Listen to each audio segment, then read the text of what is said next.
A blind knight that uses echolocation, viewing the dark, treacherous world through sound. Trapped in a dungeon keep, endangered by combatants, where hazards lurk around every corner. Make sound to have vision, or don't and be stealthy. Avoid impaling threats throughout the dungeon to escape. Engage with other prisoners. Broken arm in here, Romeo. Could you find the key and unlock my cell? Free them to fight back with more allies. Let's take this guy. The Dungeon Labyrinth has many paths and even more traps. Struggle through the darkness to find your freedom.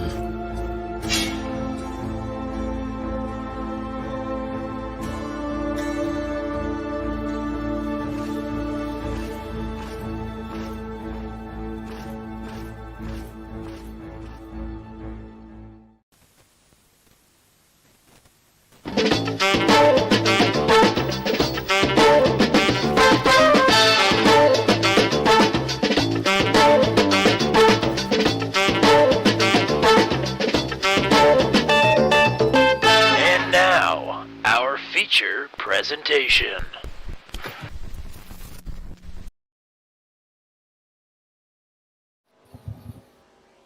Does everybody feel that? Yes, it's time for a big money moment here on the channel. It's the first ever Turn 200 Championship. It's the championship race of 2023, featuring the best of the best from across the board of our 7 broadcasted leagues here on Turn 200 to celebrate the end of a points-paying year and pretty close to the end of a calendar year as well. A big celebration of everything that was good here this season can really be found by our 23 competitors out here on the track. And we welcome everybody in here to Turn 200 from Talladega, racing the Gen 4s here tonight. My name is Tommy Cook, and I say we've got a big money moment. How about big money Matt Williamson joining us here? Hello, partner. Hello indeed. Good to be here, and boy, we're getting ready to wrap up our first full season here for the YouTube channel. And you had a great idea of doing a full kind of series championship with, I'm sure you'll explain it maybe a little bit more in depth, but basically finishes from all across the board in all of our series and hosted events. It's a pretty cool idea. I'm glad you did it, and hopefully the drivers enjoy it too. I think it's going to be pretty special. I think they should enjoy it. The winner here tonight, out of my own pocket, is walking away with, of course, at the spirit of the channel, everything, $200. Holy moly. To the winner here tonight, 100 for second, 50 for third, some money paid out through the top 10 as well. Everybody that starts this race tonight is going away with at least $5. Big money moment here on the channel for some big money drivers. And what big money drivers, you ask? Well, we had 26 scheduled to grid, or we had 28 scheduled to grid. We have 23 here. Let's go ahead and give you the full starting lineup here tonight. Starting in 28th, from Cedar Lake, Indiana, driving car number 20, it's Zach Flaum. To his inside in 27th, from Homeland Park, South Carolina, in car number 3, it's Cole Maxwell. On the outside of row number 13, from Suring, Wisconsin, in car number 6, Nathan Palawota. To his inside out of Quebec City, Quebec, Canada, driving car number 76, it's Pascal Samard. Starting in the 24th position, hailing from a cornfield in Indiana, the demigod Dakota DeMade in car number 82. To his inside out of Salinas, California, in car number 66, it's Jan Van Leer. On the outside of row number 11 out of Hartsville, South Carolina, in car number 73, Michael Dean. Scheduled to start in 21st, out of Newcastle, Indiana, in car number 05, Chad Stearns. Starting in 20th, out of Frederick, Maryland, car number 400 is Matt Schlosser. Starting in 19th, out of Omaha, Nebraska, car number 5, Corey Rutherford. In the 18th starting position, out of Inner Grove Heights, Minnesota, car number 99 is Will Salamander Salamone. Starting to his inside out of Alexandria, Alabama, car number 55 is Paul Ellison. On the outside of row number 8 out of Richlands, Virginia, in car number 9, it's Ryan Dye. To his inside, the reigning Daredevil Series champion out of Fairfield, California, car number 39 is James Watson. On the outside of row number 7, the Season 1 Truck 200 champion out of Darien, Wisconsin. Car number 87 is piloted by Joe Yakes. Starting in 13th, the Revival Season champion for Maximum Velocity Racing League out of the great state of Wisconsin. Car number 81 is Andrew Schulte. Starting in 12th out of the state of Indiana, car number 099 is Josh Hagee. Starting in 11th, the Mission R Challenge Season 4 of 2023 official champion out of Kapolei, Hawaii, by way of Taiwan. In car number 61 is Drinjin Wang. Rounding out your top 10 starters out of Hartsville, South Carolina, in car number 22, it's Brantley Gainey. Starting at 9th out of Starkey, Florida, in car number 01 is Brody Gunter. In the 8th starting spot out of Wartburg, Tennessee, car number 00, Steve Vroman. Starting in the 7th position, the Season 5 Venom Truck Series champion out of Wichita Falls, Texas, car number 32 is Andy Poliski. On the outside of row number 3, out of London, Ontario, Canada, driving car number 12, it's Jeremy McKinnon. Starting to his inside out of Fayette, Alabama, car number 13 is Garrett Rainey. Starting in the 4th position, out of Waukesha, Wisconsin, car number 53 is the decent one, Kyle Zittel. To his inside out of Crossnor, North Carolina, car number 89 is piloted by Preach Luke Peterson. And on the outside of the front row, out of Rochester, Minnesota, car number 49 is Hunter Engrave. And starting on the pole, out of Charlotte, North Carolina, car number 27 is Ashton Crowder.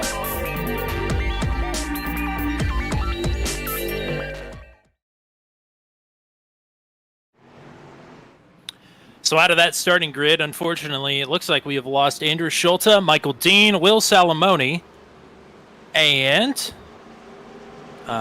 Chad Stearns and Cole Maxwell. Some storms battering the south here today. Keeping everybody in our thoughts there.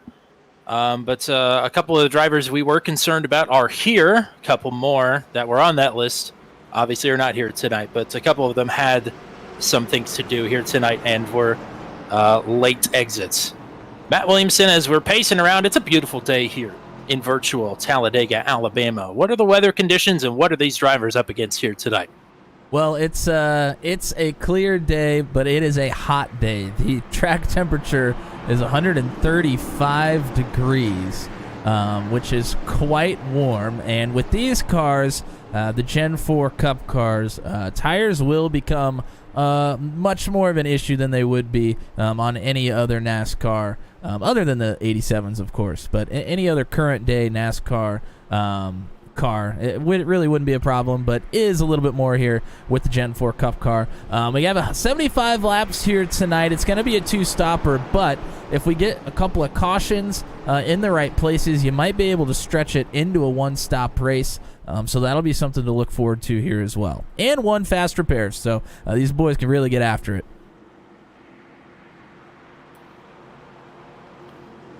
Well, much as we are appreciative of the drivers here today, we are appreciative of all of you who have come out and watched us here on Turn 200 throughout the course of this year and last year and whenever else you were here. We greatly appreciate your time and the sacrifices that you, some of the sim wives and sim moms, have made so the drivers can come here and race with us. It's a big celebration of the end of the year, and what better way to celebrate than with NASCAR at Talladega. The Turn 200 Championship race is underway.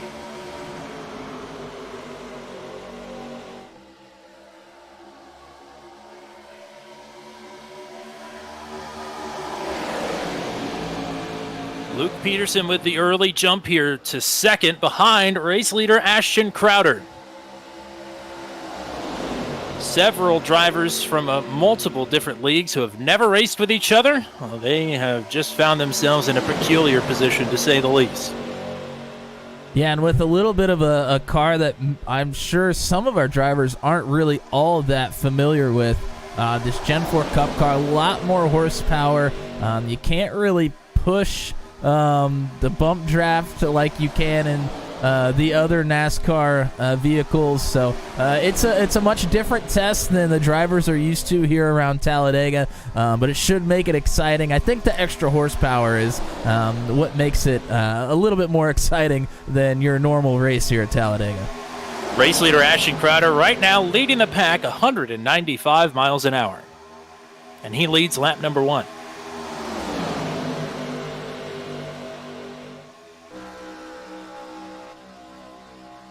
Everybody's been pretty uniform up to this point. Hunter Engrave starting to kind of inch forward here on the top side. He has Kyle Zittel, who we know is a fantastic super speedway racer, with the help there behind him. So those two are going to be a good duo here early on.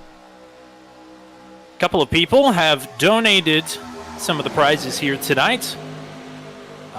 Places 6 and 7 in the finishing order will get $10 each, courtesy of Hunter Leach, PGA Tour professional. And how about that? Tonight's hard charger, on top of an extra $5, will get a free paint scheme, courtesy of CJR Graphics. Corey Rutherford hoping maybe he can get the hard charger so he doesn't have to make a paint for anybody else. Yeah, and I had Corey Rutherford. We're doing driver cameras again here tonight. We have a few drivers in there. Corey Rutherford was one of them, but I know that he's had some issues with having enough bandwidth with his internet in the past, so decided to disconnect and use all of that much-needed juice towards the performance of the race car here tonight.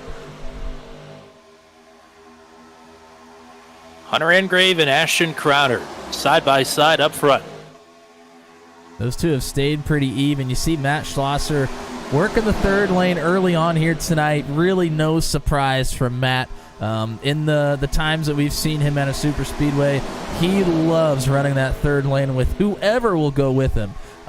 So seeing him up top there early, no surprise. Unfortunately, nobody's going to take it this early on, but he's letting everybody know, I'm the guy to go with if that's what you want to do at the end of the race. One half of the Shake and Bake duo is putting in some good work here in, I guess, what is the top line for now? What would be the middle line? Oh, no! Trouble Hunter Engrave. Early trouble here for Engrave. I cannot believe, I think he's the only one with a significant amount of damage here. Yes, I thought that was going to be absolutely massive. Hunter Engrave running in the lead at the front of the line. And I think it's pretty fitting. I was actually watching a Talladega race from 2005, which would have been this car. And almost on this same lap, Jimmy Johnson turned Elliott Sadler in the lead. In a very similar set of circumstances to what we just saw there. Yeah, the always joyful SpongeBob SquarePants. Maybe a little less joyful after that unfortunate incident, but I think we'll be able to continue this way for a while and maybe take that fast repair towards the end of the race. Having a fast repair available makes this race a lot more different. It makes the strategy much more different than we would normally see in a super speedway race. Trying to figure out when you want to take it, how many cautions you think there may be. Those are all things we have to consider here tonight.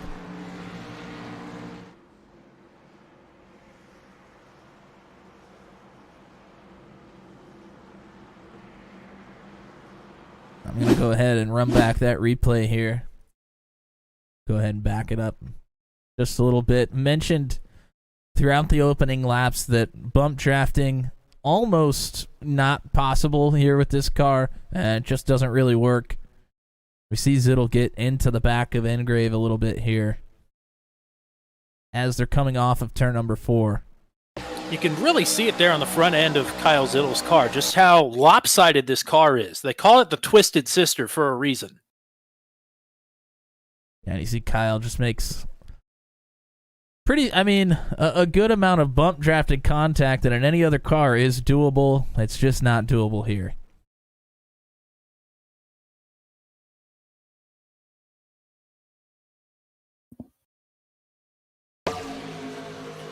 A healthy majority of the field has come down pit road. We are at Talladega. You see Kyle Zittel there running the Old Spice, Luke Peterson underneath, running the Wonder Bread. Garrett Rainey running the May car as well. We've got all the Ricky Bobby IP here on the track. Those three may have stayed out just to get this shot right here. I think they did. And you know what? I can't say that I blame them. We're going to get them all in frame. Coming down the backstretch here. This will be just like the shots of all three DEI cars and Dale Earnhardt at the Daytona 500. But this time it's with Ricky Bobby cars. And you mentioned majority of the field's going to come down pit road here, and that is likely because of the fuel strategy here tonight. You mentioned that it's a two-stop race if it all goes green, but very close to a one-stopper. I think most of the people coming down pit road here hoping that they can now turn it into a one-stop race from here on out potentially. I would have to imagine that's the strategy here. We got 20 people watching right now, and I would imagine it's most of the regulars, but we want to know who's watching. Plenty of people to root for here in this one. They're all the best of the best here. But let us know who you're cheering on here today.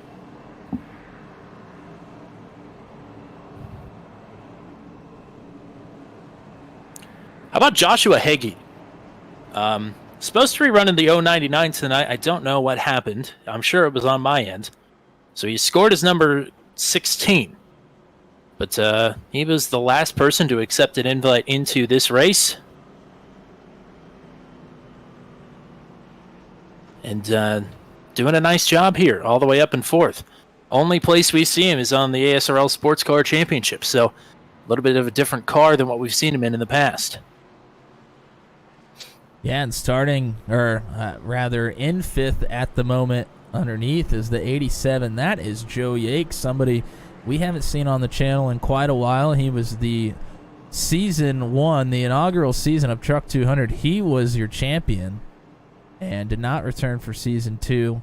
And I don't think we've seen him on the channel since season one. I don't believe so. A nice return here for Joe Yates. How could I miss that Paul Ellison? I thought when I saw him earlier, he was in a Mac Tonight scheme. Maybe that was Jan Van Leer. But, yeah, Paul Ellison running the Perrier car. So we have all four Ricky Bobby IPs in this race. How about that? And, yeah, you are correct about Jan Van Leer. That's in the 66 rather than the 55, but next to Paul right now. Different car. A lot of these folks bringing out some special paint schemes for the championship race here tonight. Maybe looking for a little bit of extra luck heading into this one. $200 on the line for the winner. That cannot be understated. That is a massive payout. For a free to enter race, mind you. That's just what we put up to show our thankfulness for the support from our drivers showing up week in and week out in their respective leagues, and some of them have run nearly every league. I think JJ Wang has been in 5 or 6 of the leagues we've broadcasted on the channel. Everything but the Venom Trucks and Max V, so that's 5 out of 7 if I do recall. Definitely one of the more active ones. Matt Schlosser as well. First race start of the day. Luke Peterson in control. Kyle Zittel. Sorry, that's Ricky Bobby, Cal Mountain, and Ricky Bobby up front.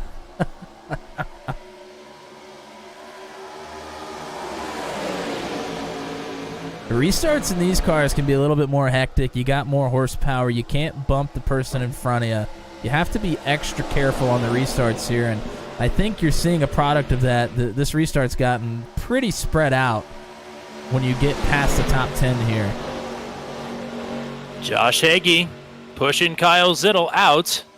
gingerly, but Zittel out front and drops down in front of the Dennett Racing team. And they're going to have a head of steam coming back to him here. He got pretty far out in front of the line there. This is Ashton Crowder pushing Josh Heggie. Yeah, Higgie's going to need to be careful coming out of turn 4 next time around. He left a lot of room in the middle and would not be surprised to see somebody take it, shuffle him to the outside line, and get him moving backwards. Crowder definitely took a little peek there, to your point. It is a bit of a gamble, though, because if the person behind you stays up top, then you're stuck in the middle, and you're the one that's going to drop. So it is a little bit of a sketchy move, but for Josh Heggie, it works out. He's going to get to the lead and drop down to the bottom line anyways. Drops down in front of Zittel, but here is Ashton Crowder with help from Steve Vroman. And now Crowder will jump down to the bottom. Opens it up for Vroman and Gunter up top. Outside line is really moving right now. They're playing leapfrog.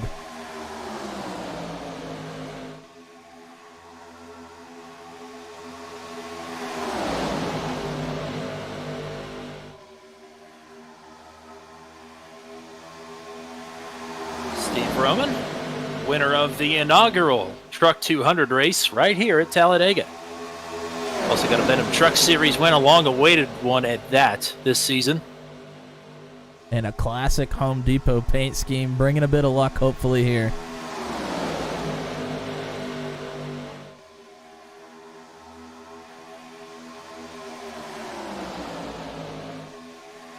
Ten laps complete when we make it back to the line. 66 left to go.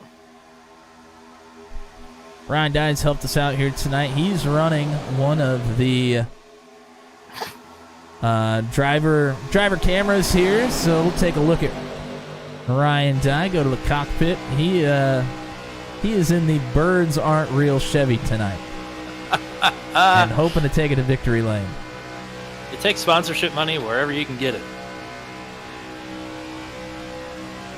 Classic government conspiracy that birds are fake and they are robots. They're just there to spy on us. Yep. That's the theory, anyways.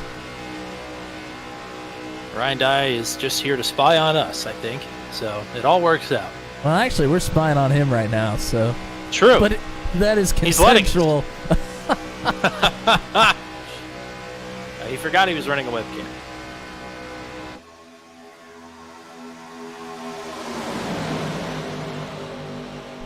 So the complexion changing a little bit up front. Again, not being able to push does help sort of maintain the status quo. You just have to be a little bit more methodical with how you race these races and give yourself a little bit more time to try and make moves towards the front if you're in the middle and the back. Yeah, I do think it opens up. Oh, whoa. Wow. That was Corey Rutherford really high there into turn 3.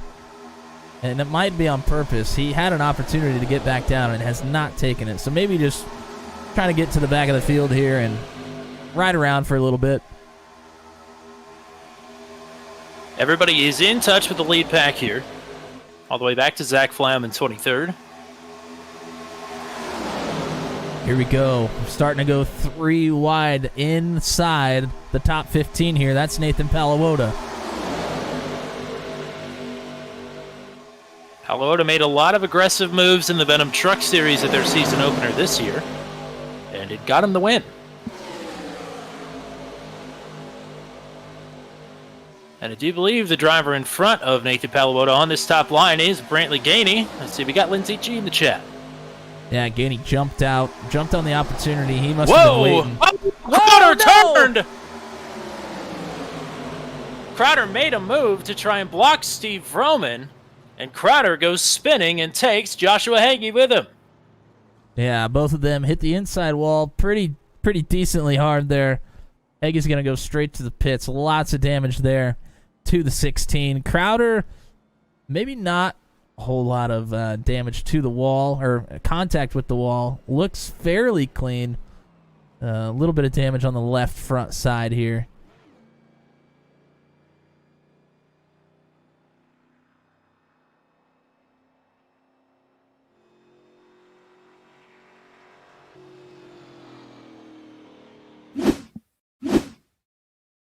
So Heggie is off and away. Yeah, let's go ahead and take a look. And you mentioned Crowder moves up to block of Roman. Roman just carrying ahead of steam here. He tries to make an evasive maneuver to the outside, but doesn't quite make it happen. Makes just a bit of contact with the right rear of Crowder in the 27. Turns him right in front of Heggie. A little bit of contact with Kyle Zittel as well. Zittel will have just a touch of damage to the left front bumper there.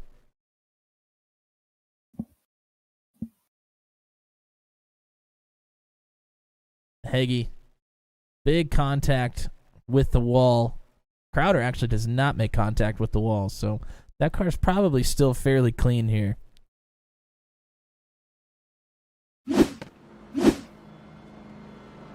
But I'm sure we'll be coming down pit road, and here he comes.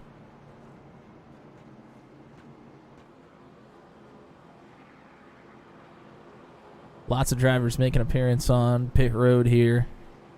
Here's another paint scheme we haven't talked about. Zach Flauman, the Turn 200 Beautiful branded car, uses his normal color scheme and then slaps the big old logo on there. Love to see that. I was going to say, depending on who wins this race tonight, if it's Flaum or Rutherford or Kyle Zittel, I think those are the only three. I guess technically JJ Wang as well. It's sort of just like us passing around the same $20 bill, essentially. So they've paid us for broadcasting services over the course of the year, so they might just get their money back, and we're all back to even headed into next year.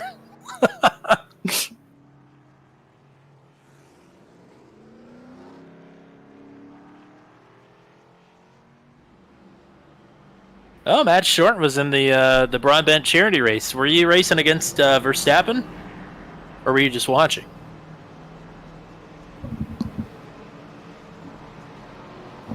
I want to give a shout out to the Moon Car 24 race that was happening from last night to tonight. That's something we've participated in the last 2 years, but obviously with this race we had prior engagements. And I noticed that the 1 year we decided not to participate, Dale Jr. is in the race. So that was a little unfortunate for us, but we have bigger fish to fry here on the channel. A big celebration of 2023. They shouldn't have moved weekends. They would have ran it true. on the same weekend as they did last year, but it would have been just fine. That's all right. They got Dale Jr. We got everybody else. We got the important people here. That's right. Except for Matt Short. Well, I mean, he's here in the chat.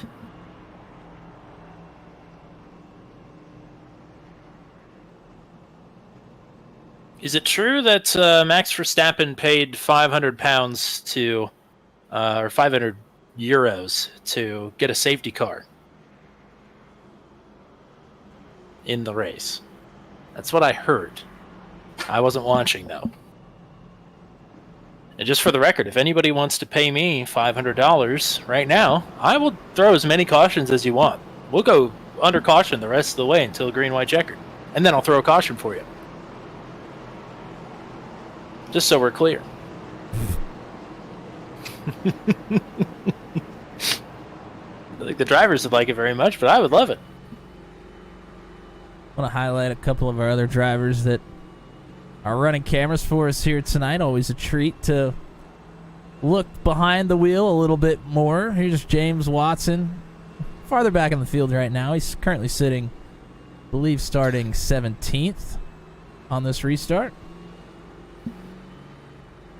Love how for just a second, Caitlin Clark popped up as James Watson's picture there. And here is Luke Peterson. Preach.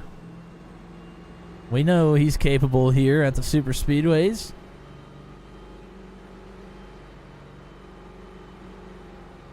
We've already shown Ryan Dye, and our fourth driver here is the drill spill man himself, Ashton Crowder, who was involved in that last accident. Gotten a bit of damage fixed here and looking to rocket back up to the front. We know he's not satisfied sitting. Still got that hand bandaged up. I believe the word on the street today was that he does not need surgery, at least as of now. Well, that's good. Doesn't help his pain, though. He says he's still in quite a bit of pain, and I'm sure having to make a move and then a save like that probably didn't help much.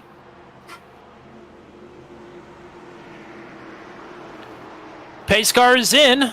It's Vroman and Gunter up front, with Gainey and Dye on the road too. Paluota and Schlosser now, the top 6. Back in her way. Lap number 17 on the board. Big jump out for Vroman. Does not take the bottom yet. Still has an opportunity to if he would like. Gunter's going to jump up top maybe. And that's interesting. So normally something we don't see, but we've seen the top line has been able to progress pretty quickly as the runs have gone on. So Vroman, he wants to protect the top side, and Gunter wants to go with him. Wow, lots of shuffling going on here. Rutherford from the bottom to the top. Schlosser from the bottom to the top to the bottom to the top. Yeah, Schlosser trying to figure out where this run is. He's been all over the place. Finally settled in on the top side behind Rutherford, though. Look at Ashton Crowder making moves already. A huge run here. Yeah, here comes Crowder. No surprise there. Knew he would not be satisfied. Paul Ellison in the Perrier car is going to go with him to that third lane. And here comes some more. Rutherford and Schlosser jump up there to block. Here we go. And I'm sure Schlosser's not going to concede. Yep, he's going to run that third line with Crowder. That's his line, and Crowder's running in it. And watch these two work. Ryan Dye looked like he thought about moving up to the top there, but decides against it. Schlosser even with Dye now. And they are making headway.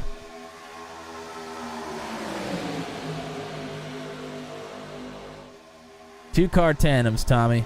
How about it? Love the two-car tandem. Not 100% the classic COT two-car tandem, but functions pretty close here. It definitely scratches an itch. Schlosser and Crowder just inches from the wall here. No room for error whatsoever. Crowder is all over Schlosser, giving him everything he can handle. You have to know the limit and know it well and run right up against it, both to the wall and to the back bumper.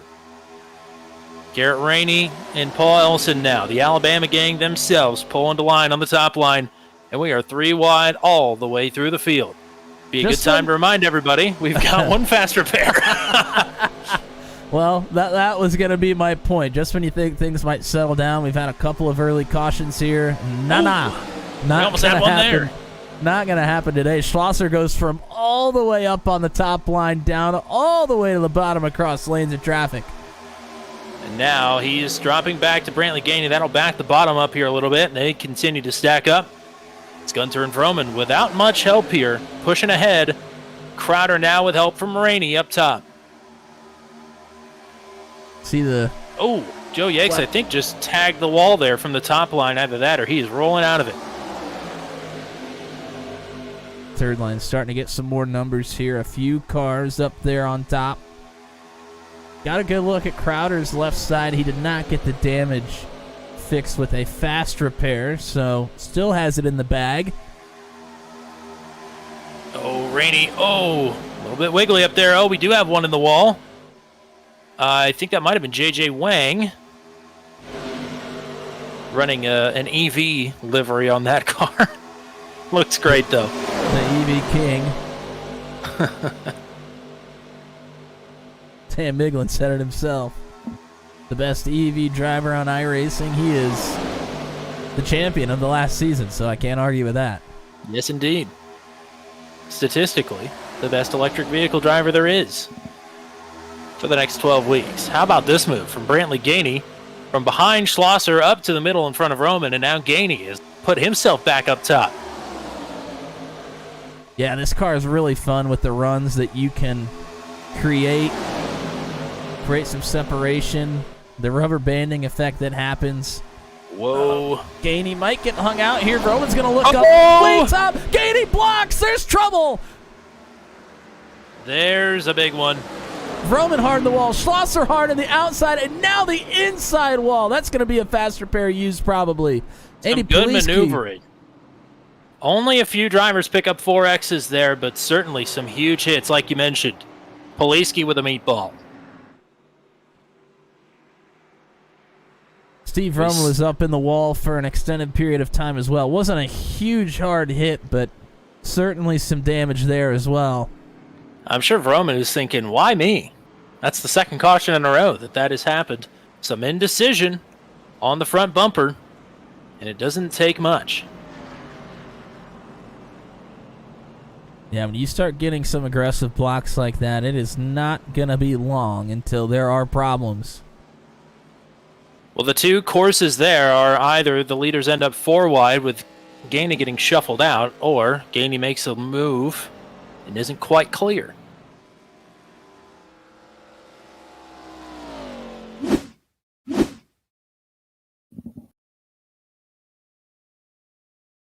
Go ahead and back this bad boy up.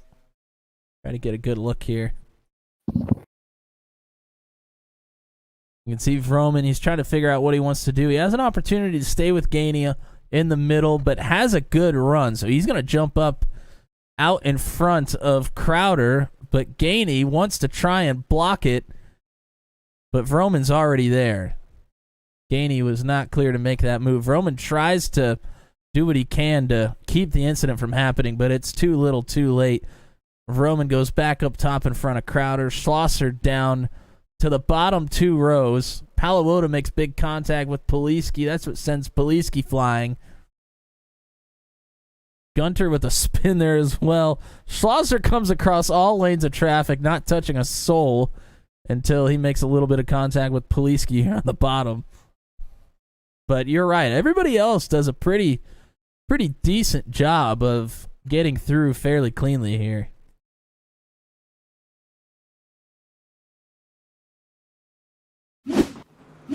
But that's going to bring almost everybody down pit road.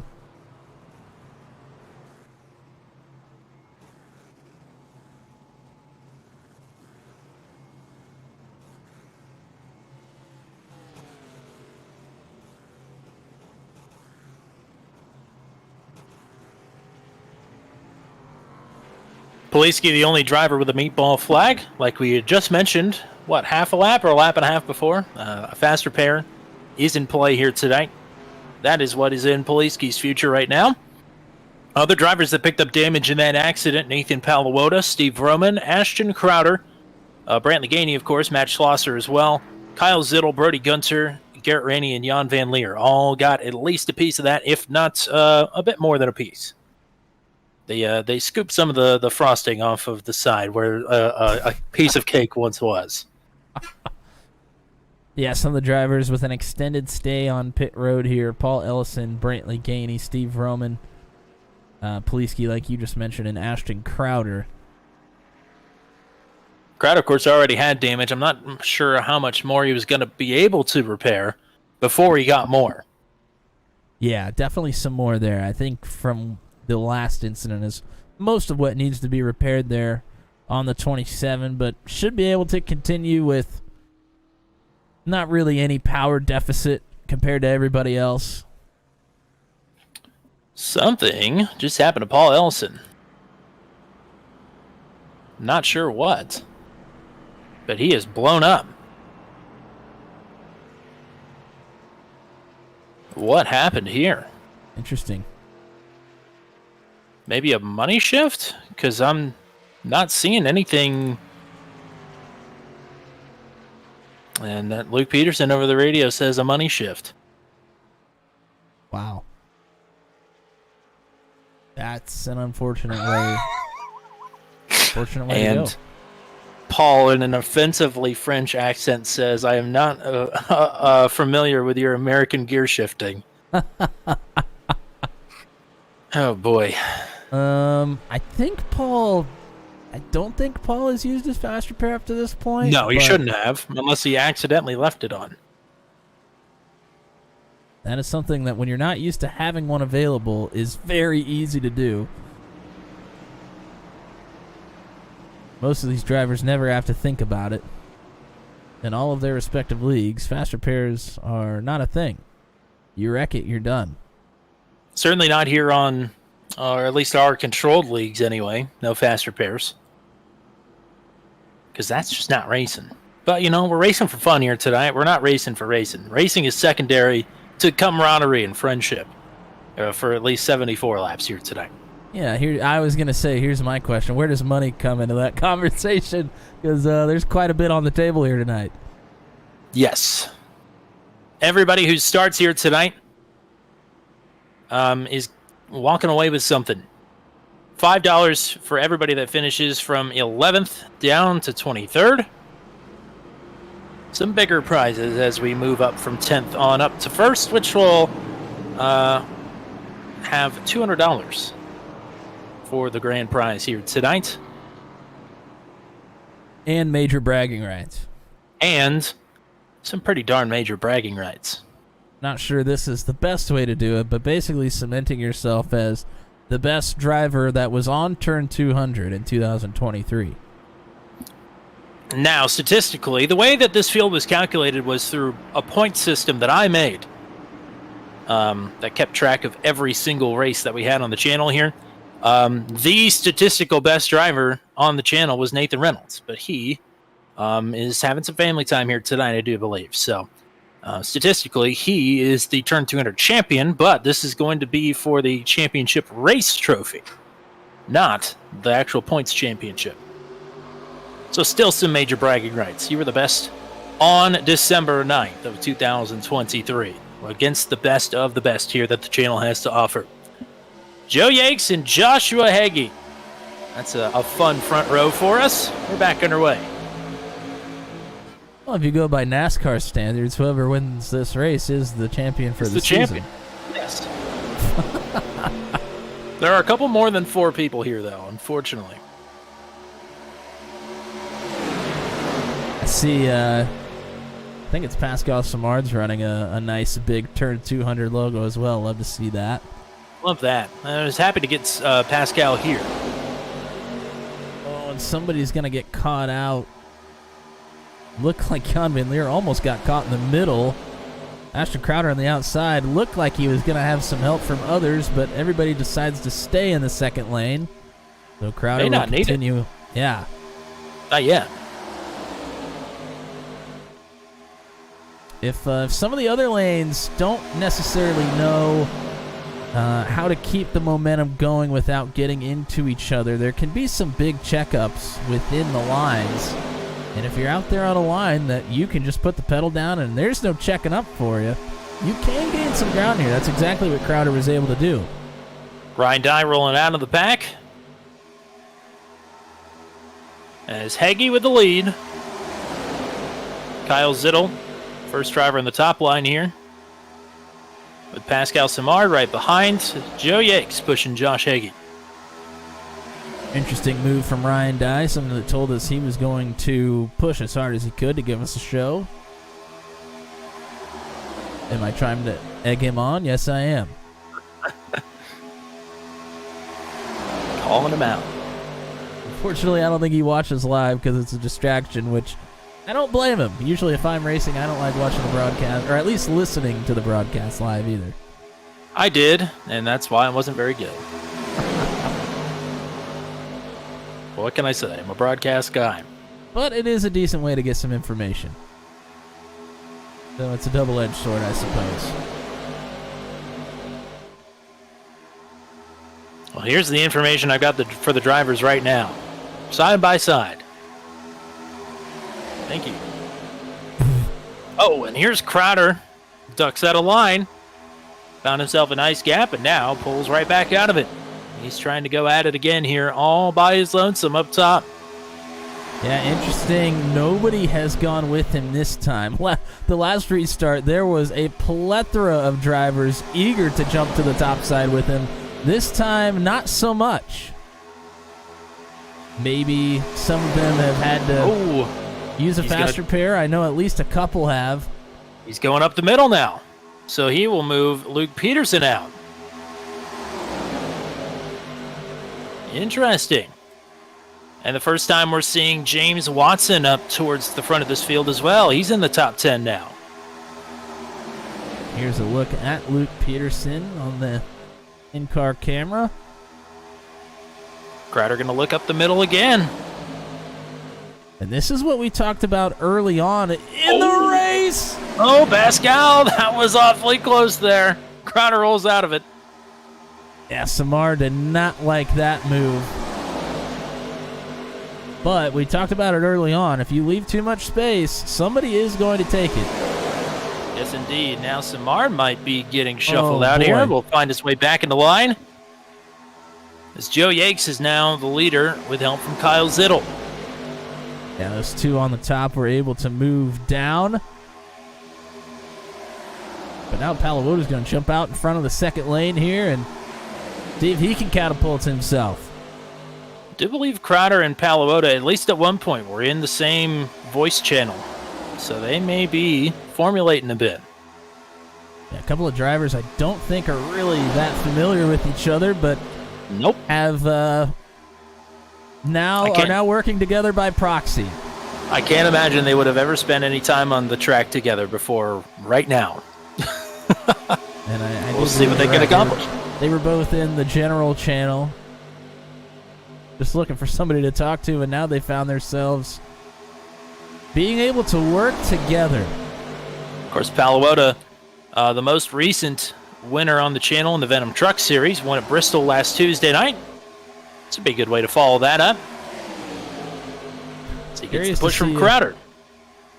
And I was curious to see if they got to the front, they would pull down. They certainly do. But I wouldn't be surprised to see Crowder jump up top on him here. So it's now Pascal Samard leading the outside line with help from Brody Gunter and Luke Peterson. Now And Joe here Yakes. goes. How about it? Love it. Joe's been busy running the various leagues over at Goat Locker Racing. Doing quite well.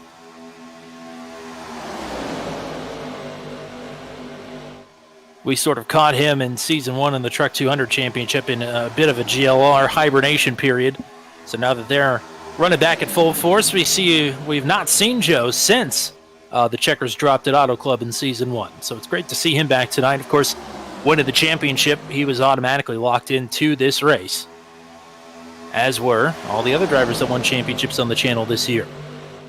James Watson in the field here tonight, Andy Poliski, Andrew Schulte, who is not here, Nathan Reynolds not here, JJ Wang also locked in. Caleb Bensi was as well, but he is not here tonight.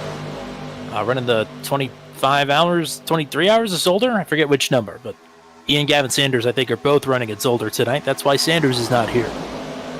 And that's who Matt Short was running with. Yes. As well, who was in the chat earlier. Yakes and Samard have not really been able to make that top line work like we've seen previously. They pulled even, don't get me wrong, but have not inched out like we've seen in the past quite yet. Starting to make some ground up now.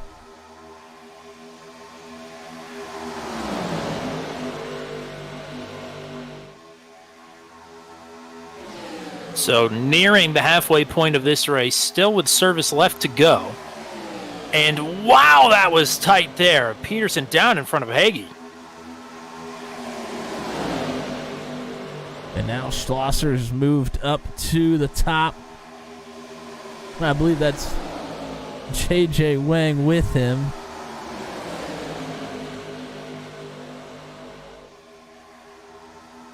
Now, we believe that only two drivers have used their faster pairs. Other drivers may have taken the opportunity to under one of these few cautions.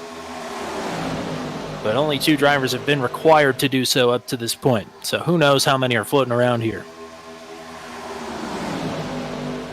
Wang and Schlosser starting to make that third lane work here.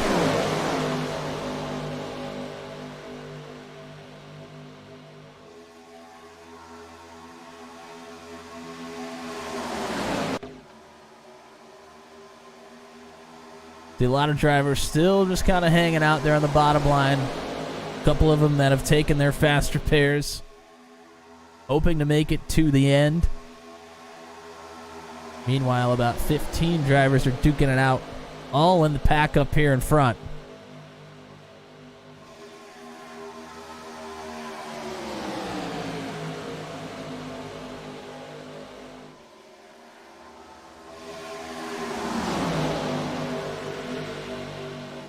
Palo Alto leading the bottom, Yakes on the middle, Schlosser advancing on the top side.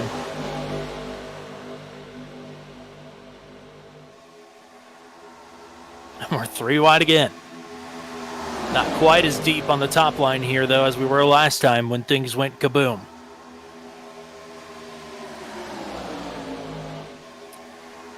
Lapped car here. Luckily caught him in the tri-oval. That's fantastic timing.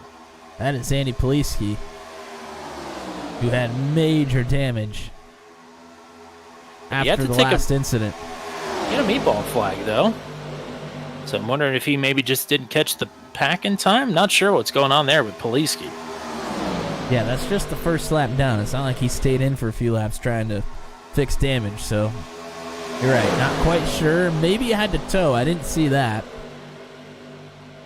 That could very well be it. 3 wide for second. Oh, and problems Dakota DeMade in the wall. Oh, and he's going to hit it harder. The wall again. Yeah, he needs to get that to wrangle. He's going to hopefully pull in behind here. I think he's lost too much speed, though. He's going to try to get with Andy Poliski here. DeMade was running in 12th at the time. Back to it. Whoo, boy, Samard up the track quite a bit there. Into the space of Schlosser and J.J. Wang up there up top. I think Kyle Zittel has had enough, or he's seen enough. Well, he knows what's happened last couple times. We've gone 3 wide, and they're here, and he's not so sure about it. Don't blame him.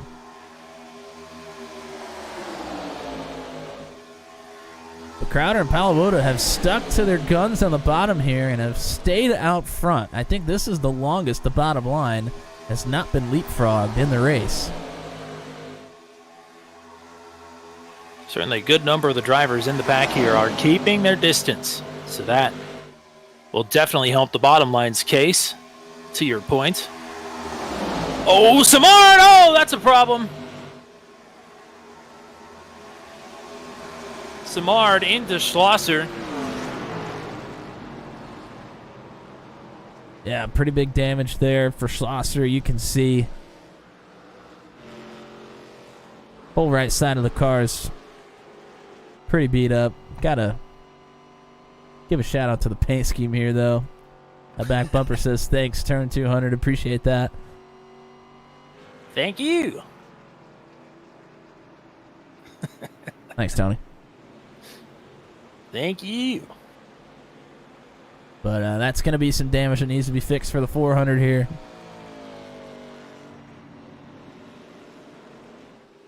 Look at that replay.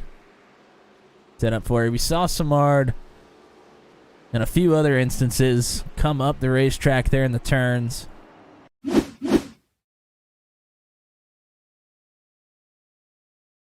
And that's pretty much what we're going to see here. I think that's part of the reason why Kyle Zittel left. He saw Samar get up there high once and said, this is enough for me. And it's going to happen again. There is some netcode contact there as well. So Samar may have been able to pull that back down without actual contact, but netcode contact, about a foot of netcode here. Into Schlosser. Wang, not too much contact here for J.J. Wang. He does a pretty good job of getting slowed down. Just scrapes the outside wall a little bit here. Barely into the back bumper. Everybody else is fine. Everybody dives down to the asphalt on the bottom of below the yellow line there to evade imminent danger.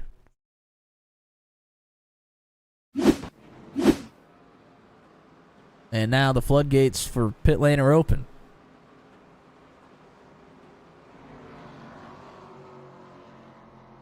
Paluota can't get situated in his box here, so he is probably going to drop the lead if I had to hazard a guess. Look like pretty clean entries for everybody else.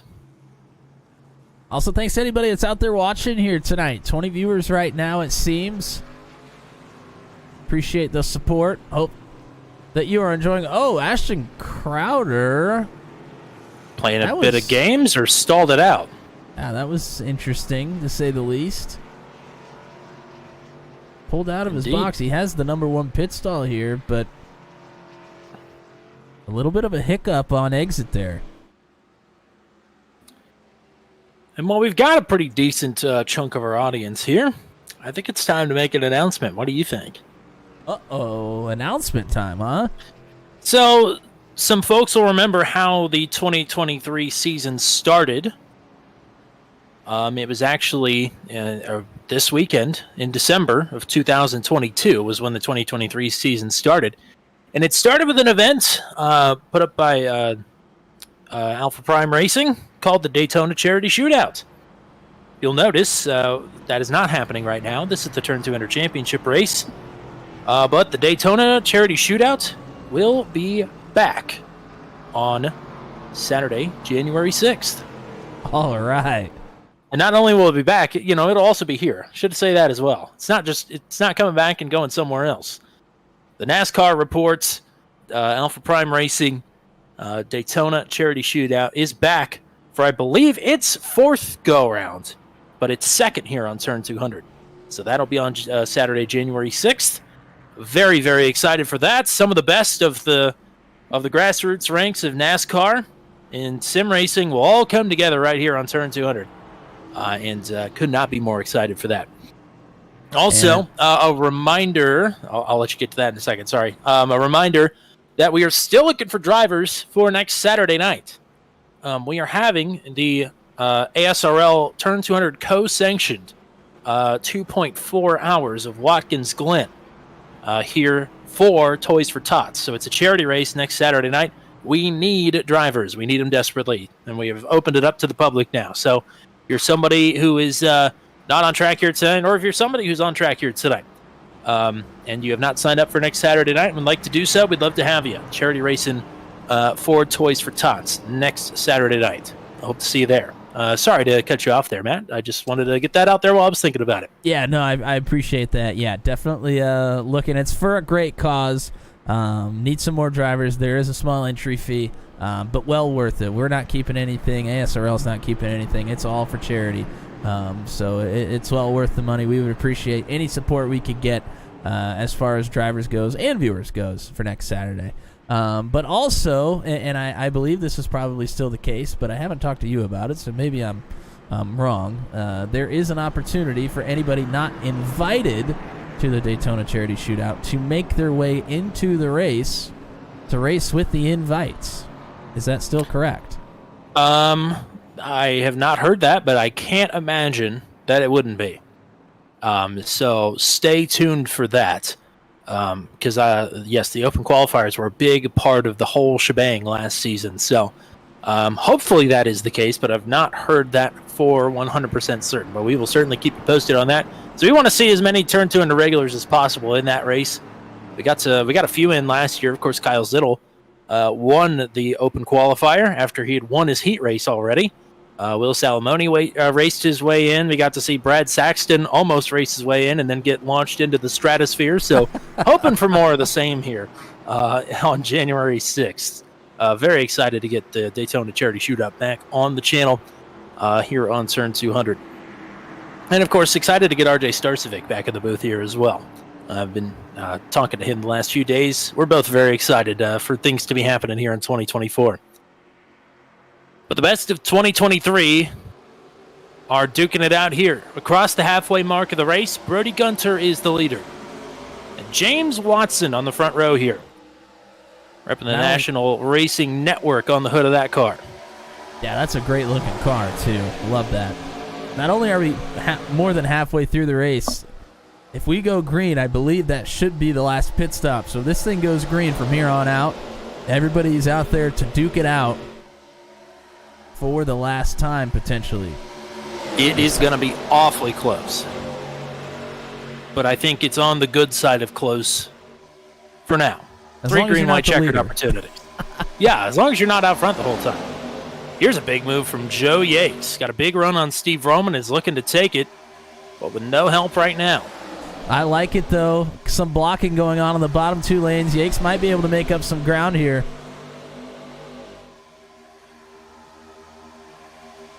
Might need somebody to go help to really get that extra push, though. Nobody's going to do it right now. Gunter, pretty big lead out front. Vroman, not clear yet. Watson still working the bottom here with Hagee behind.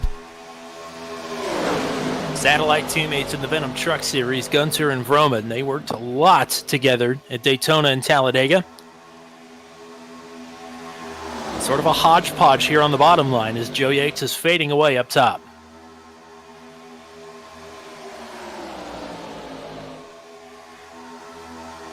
Yates fades, pulls into line. But Watson and Hagee have pulled themselves back up even with Gunter here.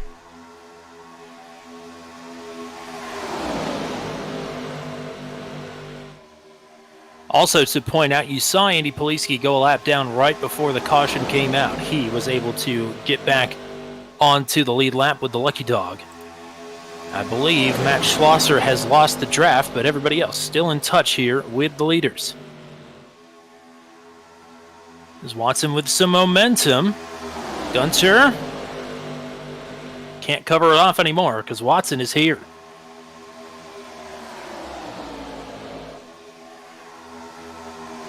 You talk about drivers who ran the most leagues here that are in this race. How about the drivers that ran the least?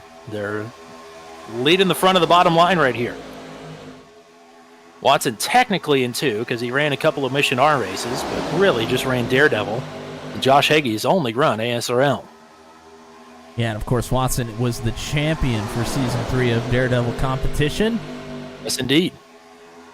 So, pretty much just a one-series driver here in 2023, but a quite successful one at that. And he is the only Daredevil driver left that has won a race in all 3 seasons of competition. He'll look to make it 4 in a row here, starting back up in January. To note, Palavota and Crowder have gotten back together. They've been working their way towards the front here. They were out in the 3rd lane, then pulled into the 2nd to help get themselves a little run, and now have pulled out again with J.J. Wang in tow. Whoa. Man, big wiggles there, though, as they're working together. I thought Palavota was going around. Here's Nathan up top with help from Crowder. Yeah, they made up that ground quickly. Lots of room to work up there. And we're 3 wide again. Happens that quick. No surprise. Less than 30 laps to go here around Talladega.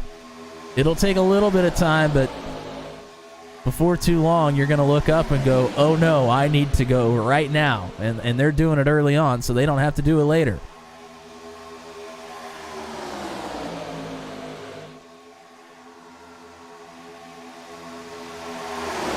Most everybody with a faster pair left, by the way. So this thing could end with big fireworks, and then maybe with the grand finale after that. It could happen twice. So many great paint schemes in this field, and they're all going to look like dirt at the end of this one. By hook or by crook. Palavota was clear for a split second, but he does not leave Crowder behind. And they've made good progress on that top lane, so why would they? J.J. Wang is tucked in up top as well. So the numbers staying closer to the front of the field this time.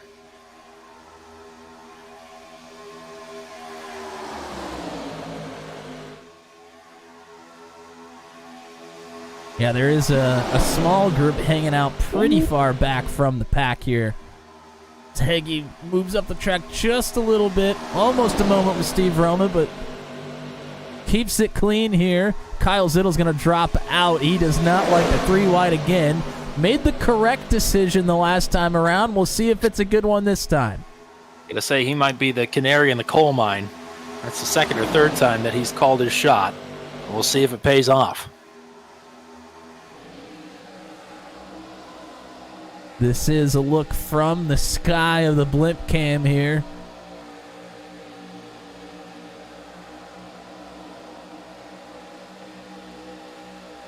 That second lane starting to edge out a little bit. Paliwoda and Crowder still making up room on the top. And you notice that the numbers that were in the pack have dwindled. There are about 8 or 9 cars really hanging out pretty far back. They think this one's blowing up in smoke, and they do not want to get caught up in it.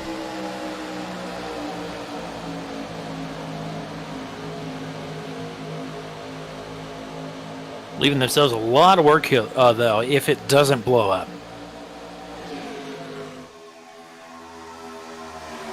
One good thing is when you get a run going, it goes quick. So if they can hook up and get it moving, they'll be able to make up that ground fairly quickly. But if we're 3 wide, there's going to be almost nowhere to go.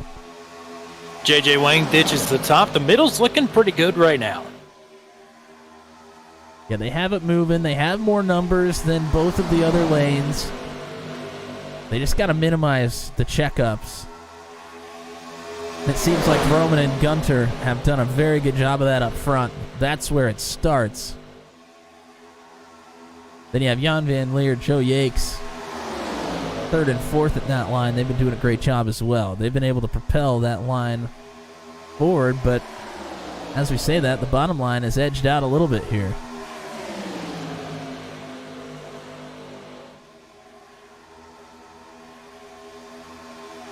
Also want to mention to anybody watching, if you know somebody that might be interested in watching the conclusion of this race, send them a link. This thing is going to get good with less than 25 laps to go. This is, and some blinking from Brody Gunter. Ooh! Wow, that was more than 1. Then that was more than 2. It was about 10. That was scary. Yeah, some of the Venom Truck Series drivers sounds like I've started to get a bit perturbed with the blinking from Brody Gunter, but it happens in such short bursts, randomly, once every race. Normally, in a normal race, it wouldn't affect that much, but at a super speedway, it's a whole different ball game, as now Josh Hagee's going to jump in front of Gunter, and the good-looking middle line, all of a sudden, is on the back foot, at least for now. Heggie with a bit of momentum here as Watson leads the lap at the line. Some contact between Yakes and Jan Van Leer. Able to keep it going straight. And this is Matt Schlosser as Hagee's going to get hung out. All by himself. Here goes Gunter back to the point with a head of steam. And we have not mentioned Jan Van Leer much at all tonight, outside of his wonderful-looking paint scheme. He has always been one that lingers towards the front of these super speedway races, and always one to hardly ever finish them, as he is going to try and move Joe Yakes out. Jan in the middle of 3 wide. Not only does he try, he does. He succeeds. And I was wondering if Yakes was going to make that move on his own. A bit of a forced hand there, and he'll pull back into line. What's interesting is just as quickly as Crowder and Paliwoda got to the front, they've now dropped back pretty considerably. Maybe they didn't like what they saw. That top line did blow up a bit, but they could have at least pulled back into line. They certainly fell way back. But after pulling up even with the front line, it did dissipate on them. That was not a conscious decision, but then you're right. Maybe after that decided, let's just hang out for a little while longer. Super speedway racing is always a sort of who-you-know sort of deal. And a race like this is very exciting for us. We get to see a bunch of our favorite drivers from a bunch of different series who have never raced with each other before. But that sort of puts the odd ones out, like Josh Hagee, James Watson, and Joe Yakes up at the front of the field here. Sort of puts them in a weird position because, for Josh Hagee, he really doesn't have any help here. It'll just be circumstantial at the end of the race. But James Watson is removed from his help. Joe Yakes also another one that will not have any help here when push comes to shove. Unless it's beneficial to somebody else. Well, sometimes you get a hodgepodge of those drivers that don't really have anybody else here in the race that start banding together, and they can become the force that pushes this race forward. If it matters to any of those drivers, I'm cheering for everybody tonight. Yes, indeed, 20 to go. Thank you, Ty Reddick fan. Is Hagee going to get moved out of line once again? This time by Jeremy McKinnon, who's making his way towards the front for the first time tonight. It's 20 to go, and this last 20 is going to be darn good. Yes, it is. Joe Yakes is pulled back out to the third lane. The hive is starting to come alive here. And Jan sees Jeremy in his mirror and immediately moves right down to cover off the middle lane. He knew what was about to happen there if he didn't. Would not be surprised to see Jan Van Leer, maybe Steve Roman, jump up top here. Try to get in front of one of the lanes. Yakes has a little bit of help from Hagee, but Hagee falls pretty far behind here. It's not going to be enough to help propel Yakes forward. We've seen 2 or 3 drivers consistently up there on that top lane trying to make something work. And they've gotten even a couple of times, but have dissipated just as quickly as they got there. Some drivers that have had problems this race that are finding their way back towards the front, Brantley Gainey and Andy Poliski. Poliski was the one that helped McKinnon get up here into the top 5, and he is right behind his teammate.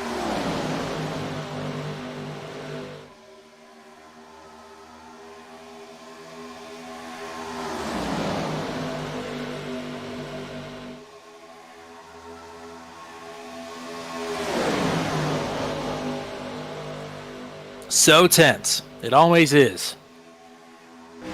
Even though this is just a fun race here tonight, it's still pretty tense.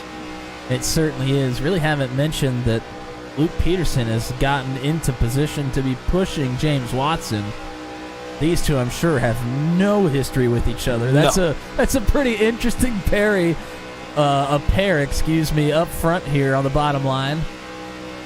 I'm sure there will be some parrying as this race rolls along. That was going to be my next comment. Yeah, there's going to be some parrying here pretty soon for sure. And Luke Peterson, I think a direct quote, if I'm not mistaken, said, "I would run Daredevils, but I've got church on Wednesday nights." So, completely understandable sacrifice. So no, these two, long short, have no experience together. Here's a look at our drivers that are running cameras for us here tonight. We saw James Watson up there leading that bottom line as well. He's running a camera for us. Ryan Dye sitting back here in 14th. He's at the back of the big pack, waiting for something to unfold and hopefully be the benefactor of it. Jeremy McKinnon and Andy Poliski have jumped up to the top side, and finally Joe Yakes has some help up top. Same goes for Ashton Crowder. He's sitting back here waiting for something to happen, but we're going to go to the front of the field. As you mentioned, this third lane starting to get a couple numbers again. More than a couple. There's about 5 cars interested in running this lane now. Gainey and Hagee is back up top here, but with some distance to clear. I haven't seen this many cars in that third line since very early on in the race. Since it all blew up.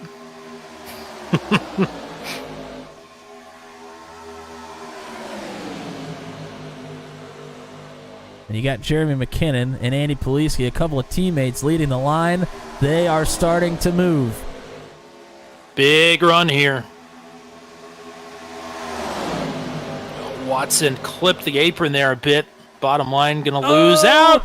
Peterson with similar struggles here, keeping it on the bottom.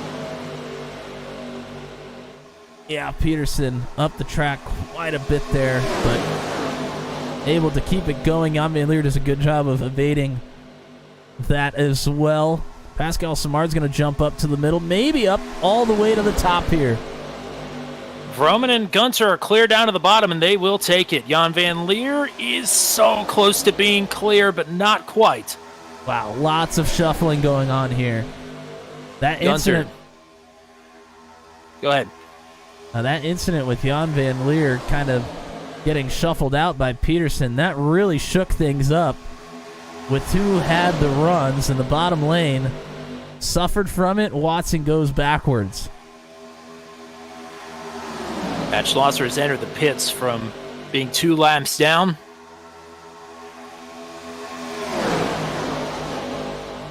There's McKinnon to the middle. Poliski now with help from Yakes up top. Yeah, Yakes has been all over Poliski here. Yakes obviously comfortable up there. Been in there all night. Finally trying to make it pay off. McKinnon and Gunter up front. A lot of broke guy racing and work in progress names from the Venom Truck Series up towards the front here. McKinnon now going to go all the way to the bottom. Did not see that one coming. 3 wide, 2 deep for now. I'm sure they'll continue to stack up here. Jan left a bit of laneage open there. I think Zach Flaum is going to roll out of it. Looked like Yakes and Poliski tapped the wall a bit there, trying to keep the momentum going. They're going to fall backwards a little bit. They've definitely lost some ground. Jan Van Leer leading the middle.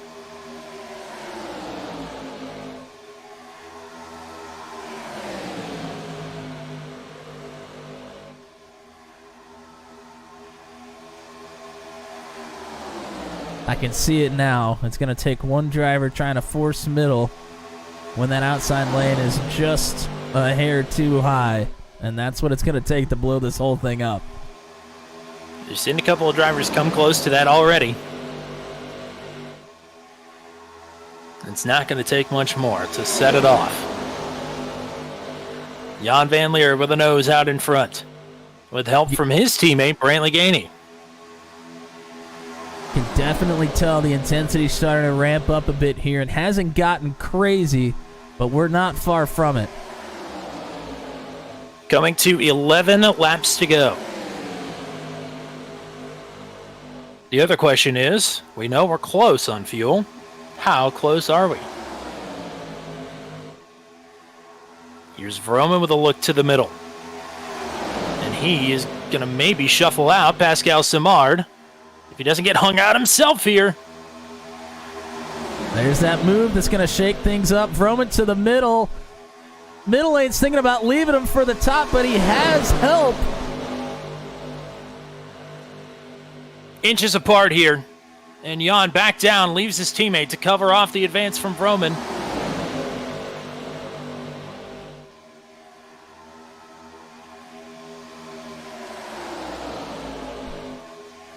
Jan Van Leer starting to play blocker for the 2 top lanes, but that allows the bottom lane to keep moving forward. Now has a run.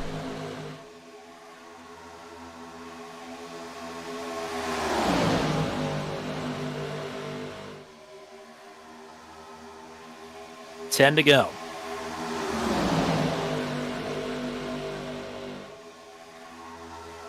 Oh, looked like Simard up into the wall a little bit here on the backstretch. That might hurt.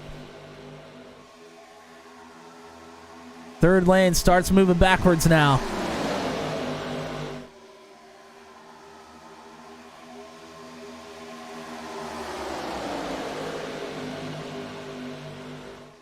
Bit of a run here from Jan. Brody Gunter has to roll off of Jeremy McKinnon, not to get into the back of him. Which in the tri-oval, you might as well just sign a death certificate at that point. Inside 10 laps to go now, Tommy. It is go time if you're not there yet. Brantley Gainey doing a nice job hanging up on the top line all by himself after his teammate Jan Van Leer left him. But help is coming up top. Look who is making their way back up with a head of steam. Palawota and Ashton Crowder. And J.J. Wang tagging. No, now Wang is up into the wall. That wouldn't affect Palawota or Crowder at all, as they are back to the back bumper of the 22. Yeah, Gainey's occupying that space, but Palawota tried to shuffle him out. It's going to kill that line. It's 5 lanes in the tri-oval, but you don't want to be hanging around that 5th lane for very long. And so now they fall in line, and we've got 2 working lanes of traffic here, again, at least temporarily. Yeah, Palawota and Crowder, they're going to be the catalyst to try to get somebody to jump out with them here. And my guess is it would be Gainey again. Gainey's been pretty sporty here tonight.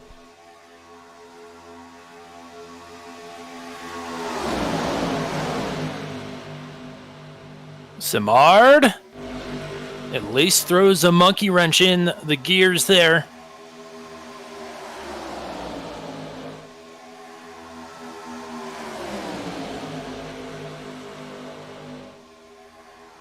This is the same spot Jeremy McKinnon has found himself in time and time again in the Venom Truck Series. Up front at the Super Speedway in the closing laps. More often than not, it's gone his way when he's been in this position. A little bit different of a ball game here tonight. Racing the Gen 4s. Oh! How did he save that? Can't believe he hung on to it almost completely sideways at one point. I'm sure Corey Rutherford is a few pounds heavier there in the britches, but holy cow. What a save. Joe Yakes has jumped up in front of Palawota. They're starting to make some ground up again here. And Joe Yakes would fit in with this group very, very well. Working up top all race long. They have all found each other, and it might be the right time. JVL at the line. Don't forget, luck has been on Jeremy McKinnon's side as of late. Won the last race at Talladega just a couple weeks ago in the Venom Truck Series. Some space opening up here on the bottom with James Watson leaving a gap up to Brody Gunter.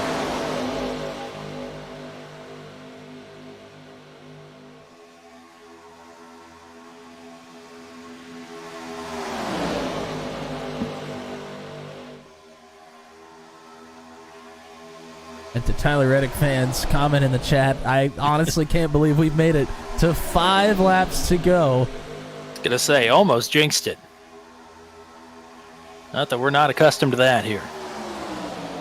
I'm honestly counting on it at this point.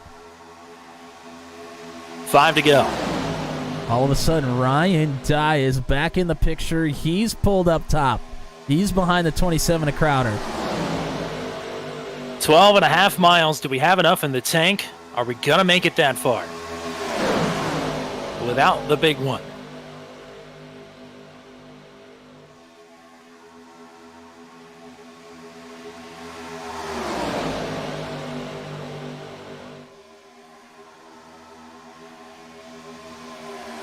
Here's Yakes. Wow, him and Palawota. Big head of steam there out of turn number 4.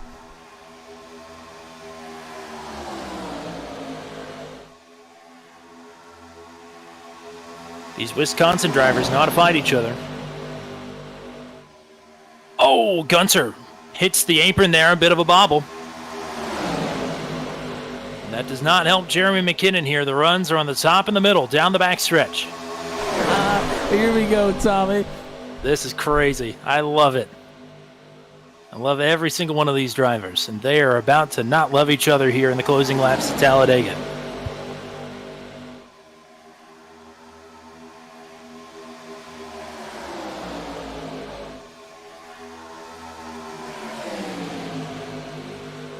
Advantage JVL.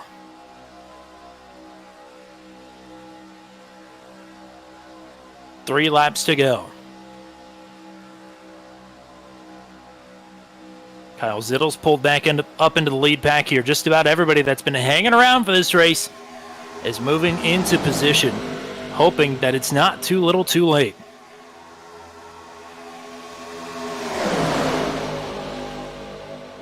Look at this. Headed into turn number 3. Everybody knows they have to be in the pack now. There's no turning back. Potentially.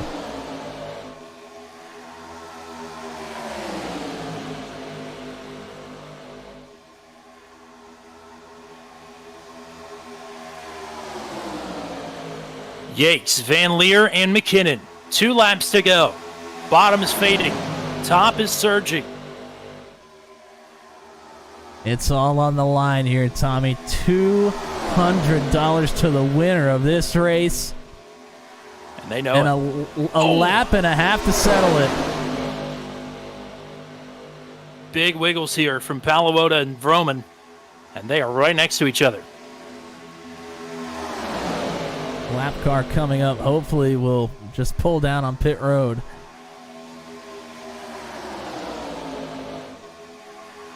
Are we going to make it back to the line? Oh no, there's contact! It's going to be the big one! Oh my. That is huge. We did not make it to the white. We will be going to overtime. Some drivers will not be going to overtime. That was absolutely massive. We were so close to making it to the line to take the white flag, and it all went up in smoke. I think it starts with Paluota. He gets a piece. Vroman, Poliski, Gunter, Watson, Van Leer, Yakes, Crowder, Wang, Simard, Peterson, Dye, DeMade, Rainey. All with 4 X's. Several meatball flags. Goodness gracious. And yes, Tyler Redicane, you absolutely jinxed it. 100%. But you know what? I think it was bound to happen anyway. And we'll take a look at what just happened and see if we can sort this mess out. I almost didn't believe we were going to make it there, and, well, we didn't, unfortunately. That was maybe the most tense 10 laps of racing we've ever seen on this channel. So first of all, I'm impressed that we made it that far. So thank you to all the drivers. But yeah, these drivers have done an amazing job here. We needed another 500 feet there, and we would have been real good. And this, I mean, this is just a product of what happens when you're coming down. You know you're taking the white flag, or you think you are anyways. And you're the farthest line back. It starts with Paluota and Joe Yakes. Yakes is the farthest back of the line leaders. Paluota, he wants to get him out there in front. So he's going to get a little close here and make some contact with the right rear of the 87. And then moves across the bumper just a tad. And that's enough to loosen up Yakes in the 87, and that's enough to cause the big one.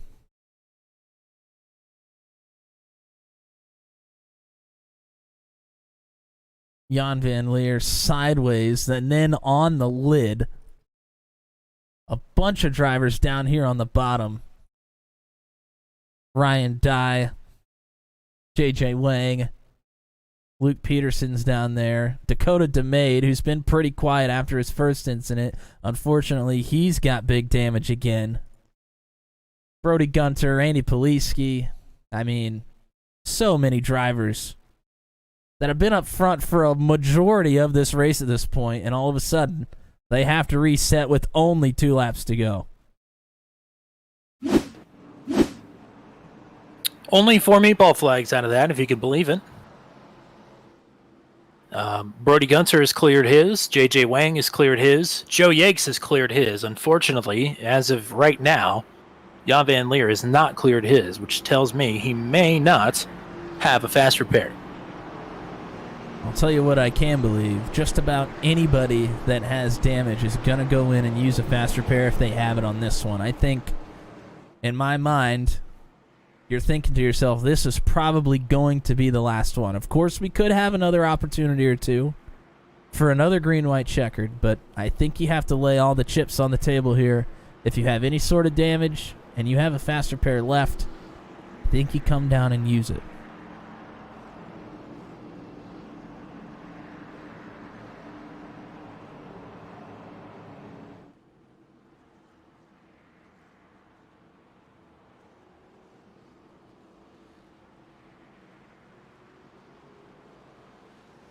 And we must be good on fuel here. Only Nathan Palawood has come down pit road this time.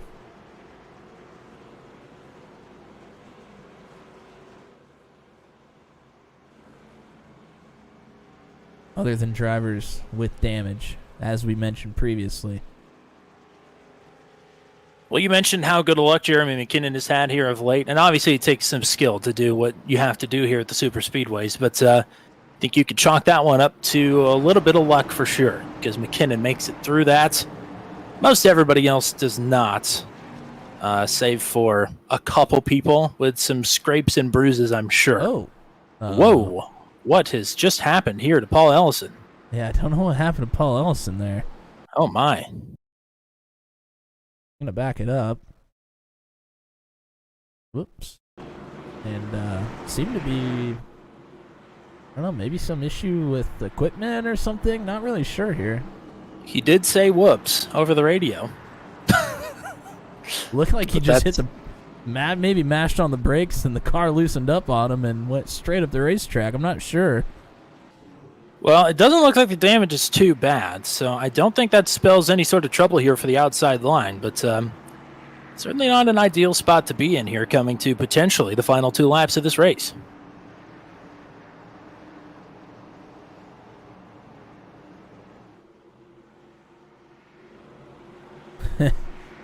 Oh, boy.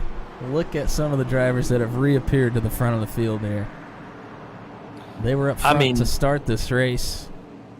Whoa. And now are back in the top 5, ready for more. The Talladega Nights IP drivers, they have come to play. It's Jeremy McKinnon and James Watson on the front row. Pascal Simard, Garrett Rainey on row 2. Kyle Zittel, Paul Ellison, Brantley Gainey, Corey Rutherford, Steve Roman, and Brody Gunter the top 10. First of a potential 3 overtime periods. If we take the white, there will be no cautions. We'll race it out. Gen 4 style. Green flag. 2 laps to go.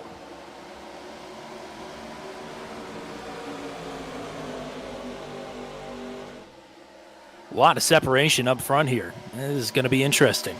Yeah, big jump out front here for the top 2. I'm looking at Kyle Zittel and Garrett Rainey to maybe get a big run here and look to pass James Watson on the outside. That's exactly what happens. Paul Ellison goes with him. Watson hung out in the middle.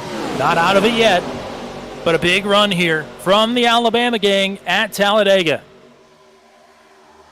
Oh, Paul Ellison not clear with the 2 teammates, but Garrett Rainey is out front being pushed by teammate Kyle Zittel. Look at this. Lines all to hell here. Wow. Nearly incident with Gainey on the bottom, but they keep it clean. This is it. White flag. This is the run to the checkers. McKinnon with room. room. Contact. They're Turn. Garrett Rainey looks to be the only one that made it through on the bottom. No, Kyle Zittel's still here as well. Unbelievable. Who is going to get the run? Rainey, Zittel, Simard, Gainey, and Gunter have made it through. Everybody else has crashed. Do they have enough time to produce a run? It'll be close.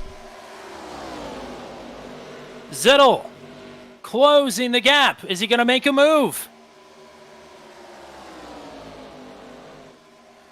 He may stay tucked in line. It may be Garrett Rainey's race to win. Garrett Rainey to the line, and he wins the Turn 200 Race of Champions in 2023. Kyle Zittel in second. Brantley Gainey rounds out the podium.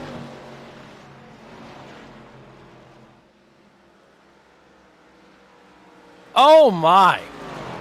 Oh my is more than correct.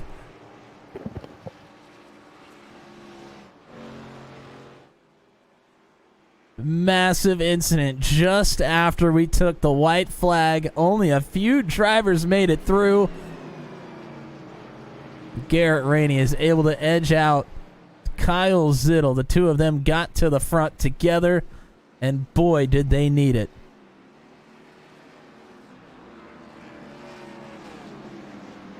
That's what allowed them to get out front and stay out front after the calamity.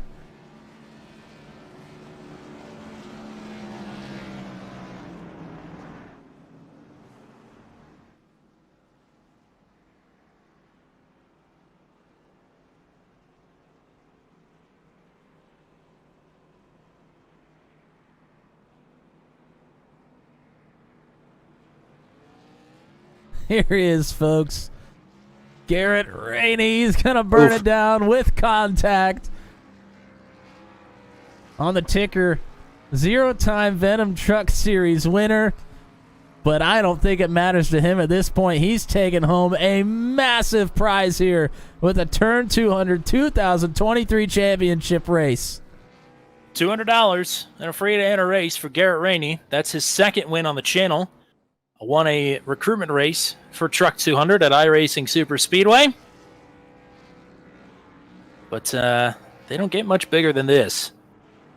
This is a special event for us, and it pays money. And I'd say a decent chunk as well. So what a huge win for Garrett Rainey here tonight. And you mentioned all of a sudden the Ricky Bobby cars came out of the woodwork. And boy, did they produce. Yeah, they were up there early and then took the entire middle part of the race and really were hanging back far from the pack. They wanted nothing to do with it. We saw Zittel drop out multiple times from that front pack, and it pays off in the end. Well, let's take a look at it, partner. Here we are. We're going to take the white flag. McKinnon in the middle, narrowly or almost avoided contact here, but he's going to get caught up. The incident happens up top. J.J. Wang gets into Corey Rutherford, who is making a run on the top side. And it's massive. Let's go ahead and find J.J. Wang on the list here and run it out. Happens right in front of the field. See, most of those drivers are caught up in it. There's only 5 drivers that really make it through any sort of what you would call clean.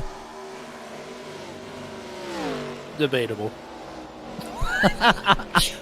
I love some of the Tokyo drifting we saw there as well. I think that was Paluona that hit a 4-wheel slide and kept going.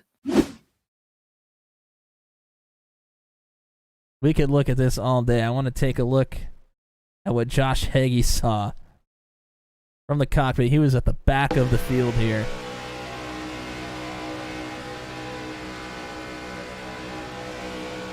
He sees smoke, slows down, major net code, into more drivers.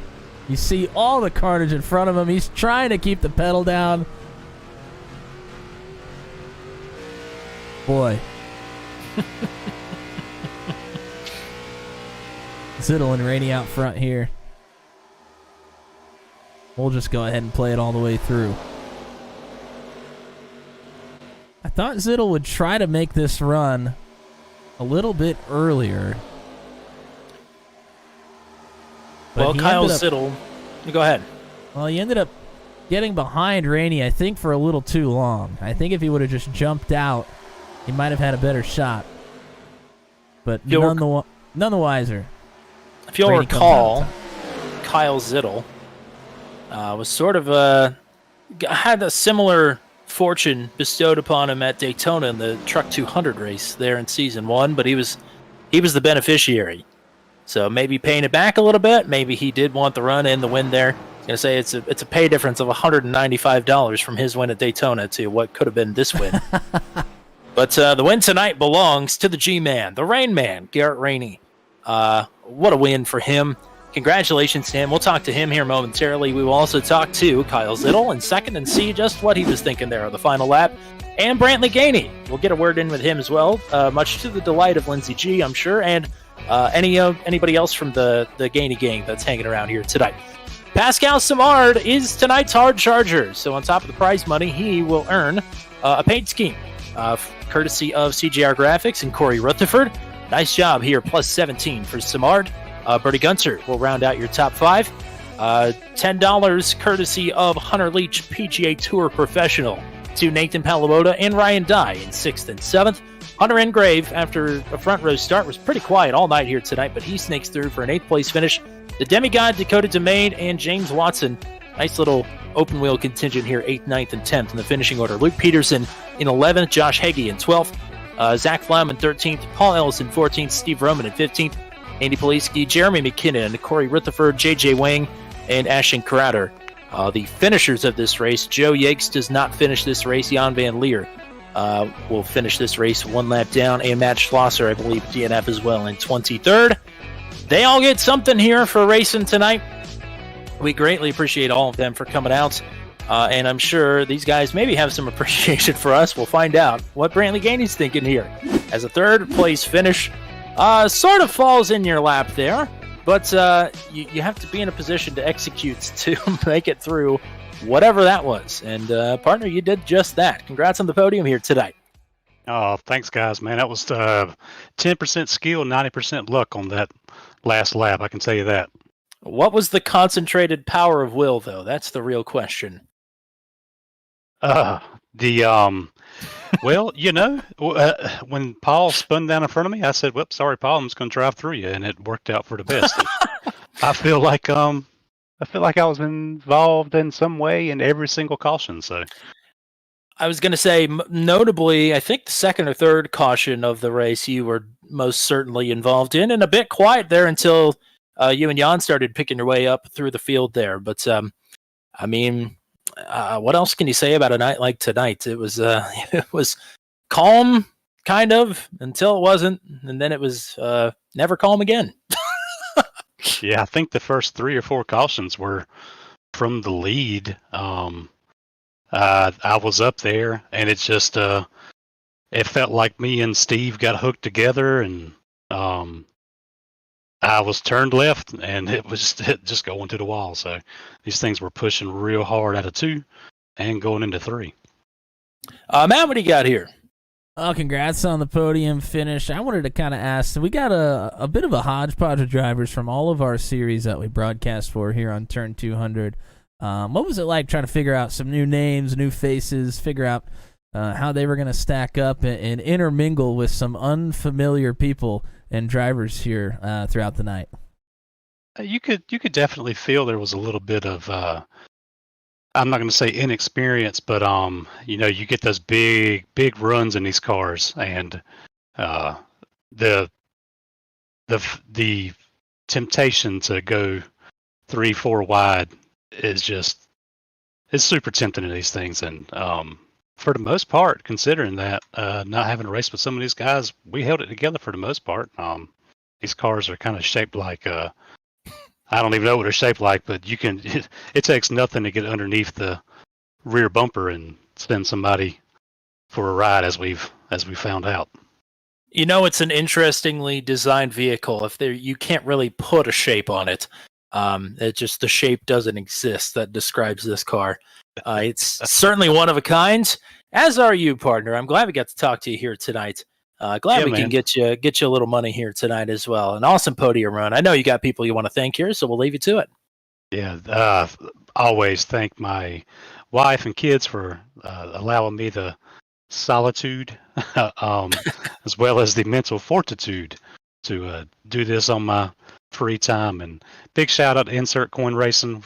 We've tight band of guys together, and without their help and support, advice, and a lot of experience from Jan Van Leer, and without them, none of this would be possible. Well, go party down, partner. Nice podium here tonight. Hopefully we'll be talking to you again here soon on Tuesday nights.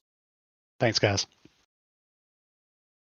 And yes, as always, shout out to the Sim Wives and Sim Moms, and shout out to Lindsay G as well. She's always here in the chat, whether Brantley's running for the lead or running back in the 20s, which doesn't happen very often. But I'll shout out to Lindsay as well. I should have probably said that when Brantley was up here, but regardless, thank you to all the Gainey gang.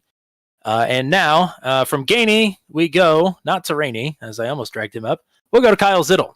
The decent one lives up to the name again here tonight.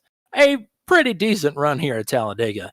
a P2 finish for you, partner. Congratulations. Thank you guys. Wow. Right? I mean, we'll talk about the last lap in a second, but I called you more than once tonight. I think the canary in the coal mine. It seemed like we saw you roll out twice throughout the course of the race, and as soon as you did, pretty much all hell broke loose. So way to spot them before they happened here. Yeah, it was. We were kind of talking about it.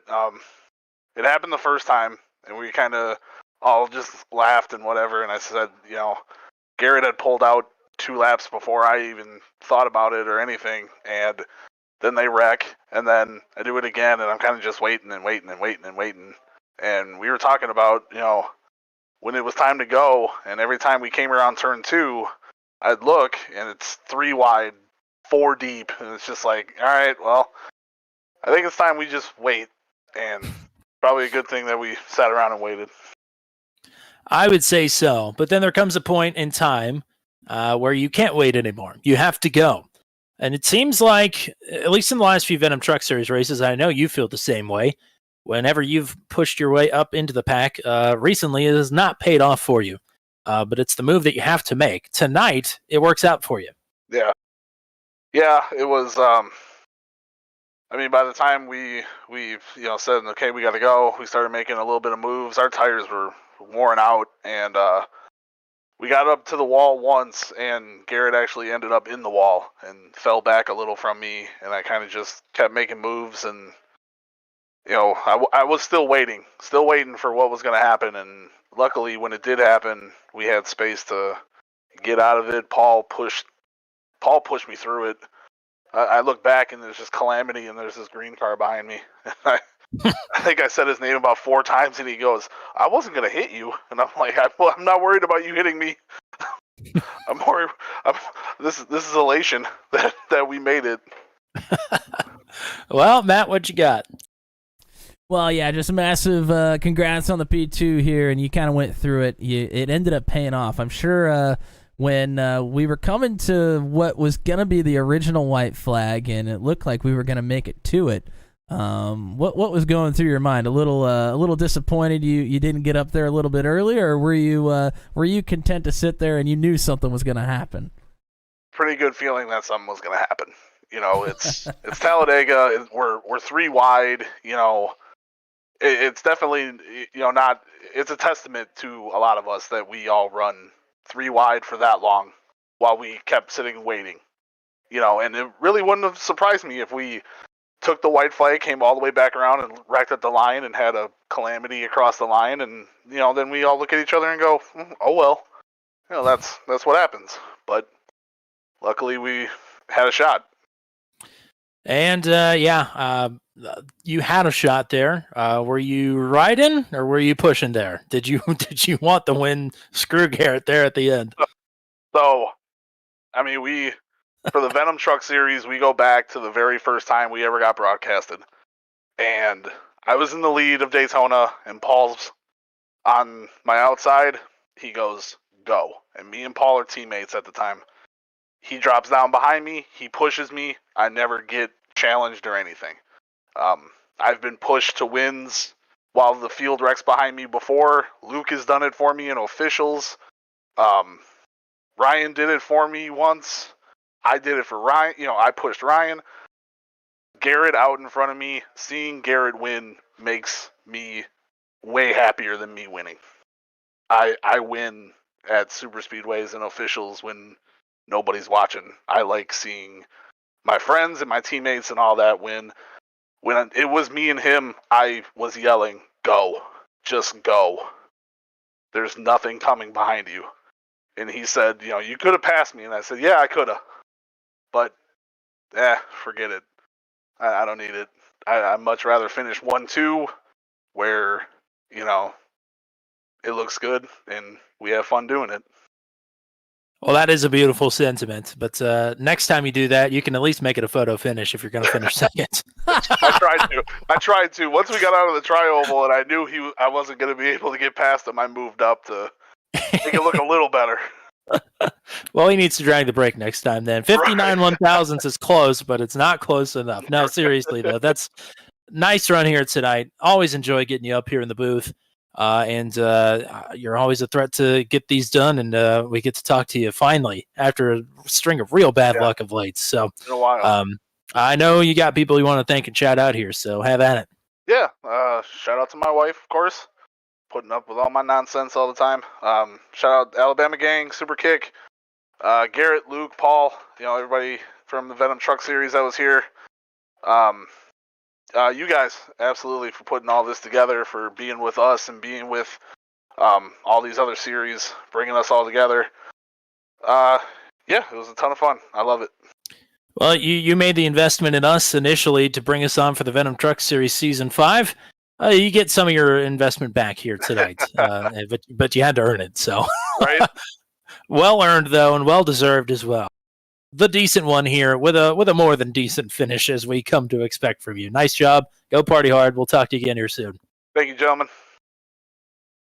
And the man of the hour himself, let's not wait any longer. Let's get the one and only Garrett Rainey up into Booth 200, and not just in Booth 200, but as a race winner once again here. We got you a win in the recruitment race for Truck 200 at iRacing Super Speedway. I don't know. Is this one better than that? It's just an honest question. Hell yeah, it's better than that. Well, good. Glad to hear it. I'll be honest with you. I mean, we memed on the Ricky Bobby cars quite a bit here tonight. We saw you get a little flirtatious with the wall a couple of times, but outside of that, about the middle quarter of this race, we really did not see you much or call out your name a whole lot. And more often than not of late, those have been the drivers that have walked away with it. So I guess I should have been looking for you all along. Yeah, I got caught up in, I think, me and Crowder and somebody else were using that third line there pretty early. And somebody come across Crowder's nose, and I got into the back, got a little bit of damage. Had to use my fast repair pretty early in the race. So after that, I kind of was just riding towards the back end of the field, holding on to the draft. Didn't want to have to get any damage fixed or anything, and lo and behold, it paid off. I'd say, yeah. I mean, you find yourself in a position there towards the front of the field, I'm sure, expecting something to happen here at the end of this race to make it through. I think, did you make it through both times? Obviously, you made it through the second time, but did you make it through the initial one as well without much of a scratch or anything? Yeah, like I said, I was telling the field, and as they started going around, I just, the seas parted, man. I felt like Moses. It all happened. I come out on the backside, and there was one car in front of me after the crash. Of course, it led a few back by me because they had the position. But after the pit stops, I restarted fifth or fourth, I think. Powell would actually pit as we were coming to double file, which put me fourth. And I told Zittel and Paul, I was like, look, man, I'm going to the outside as soon as I can. I'm going to go 3. I'm going to try to get to the lead. And if it happens behind us, but I want to be out front when it does. And then you are out front when it does happen. How are you feeling knowing you've got a small train of cars behind you here, but some familiar faces in that train? So I look back, and I actually saw the red nose of Zittel's car go to the apron. I felt like he had been hitting the side, and he was the first car closest to me, and so I'm thinking I may be the only one that got through this. And then I see him straighten up and coming at me. As soon as I think, oh, he's going to have the run, Zittel goes, shake and bake, baby. It's time. I'm not going to make the move. Just send it. So we did. So all props to Kyle Zittel. He is the man. Wow. Cal and Ricky out front at Talladega. Who would have thunk? Matt, what do you got here? Just a massive congratulations to you, Garrett. You got it done. Appreciate it was that. Man, it was an interesting night for you. You talked about how you had to hang out there in the back for quite a while and finally made your way to the front. Me and Tommy were talking about how there's a lot of drivers here with familiar faces and teammates, but you're mixed in there with a lot of drivers that you're not so familiar with. I'm sure it helped to have some of your teammates there helping you throughout the night. Absolutely. I was actually in a chat with my Alabama gang teammates, Paul Ellison, Luke Peterson, myself, and Zittel, of course. And of course, we were chatting back and forth, but like you said, the familiarity with the Venom guys, and then some of the guys that also drove in Truck 200. Those guys, I know how they race. I'm comfortable around them. All props to everybody in this race, man. I mean, we had some cautions, but it was a good race through and through. I mean, we got a good long run there towards the end. And it was just good racing, man. The Gen 4 car is something I don't think anyone drives very much that was out here tonight. So it was a nice test for us, and I hope the product was as good as it was on the track for us. I concur. It was a great race here tonight, and you come out on top of a great race here tonight, so that's got to be a pretty good feeling. It says 0 times most popular driver in Venom Truck Series in your banner here, but this is a popular win here tonight. I can assure you that much. At least it's popular with Matt and I. So, partner, you've won the race. Congratulations! I know you got people you want to shout out and thank, so we'll leave you to it here. Absolutely. First and foremost, thank you to all the drivers that showed up tonight. I mean, we wouldn't have a race if all of those guys wouldn't show up right. Thanks to you guys for putting it on, for the great work you do on pretty much every night of the week on the broadcast you guys do. I don't know how you do it. You're excellent at what you do. More people need to check y'all out. I try to tell people all the time, this is quality right here. But shout out to Golden Eagle Syrup, Alabama Sunshine Hot Sauce, the real life sponsors of mine. If you watch a Venom Truck Series race, you'll see them on the side of my truck every week. Shout out to, Nathan Reynolds for doing all my paint schemes. Shout out to my wife. She puts up with me doing this and keeps the kids at bay while I'm doing it. Shout out to the College Football Playoff Committee for doing the right thing, putting the Alabama Crimson Tide in at number 4. Oh, brother. So we're coming. And, I guess that's it.